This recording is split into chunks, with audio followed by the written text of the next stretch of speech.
අප අතරින් වෙන්ව ගිය ඒ.ඩී. ජයන්ත කුමාර මහතාට පින් පිණිස පවුලේ ඥාතීන් සහ තරුණ කැල විසින් සංවිධානය කරන කාව්‍යමය ධර්මදේශනාව ජූනි 22 වන ඉරුදින රාත්‍රී 7:30ට උණගොල්ල බුදුමැදුර අසලදී පැවැත්වේ. දේශකයාණන් වහන්සේ ශ්‍රී විජයාරාම අටවිසිමුනි මහා විහාරාධිකාරී කාව්‍ය විශාරද කාව්‍ය ශ්‍රී පූජ්‍ය මාතලේ සුමංගල හිමි ඔබ සැමට බැතිසිතින් ආරාධනා කරන්නෙමු.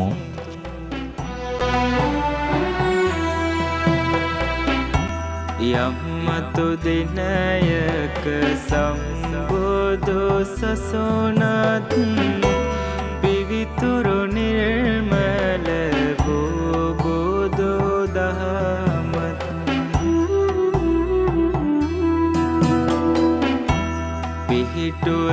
පිහිටුවනහයේ සිරිමත් පුරයක් ඇත ලංකාදී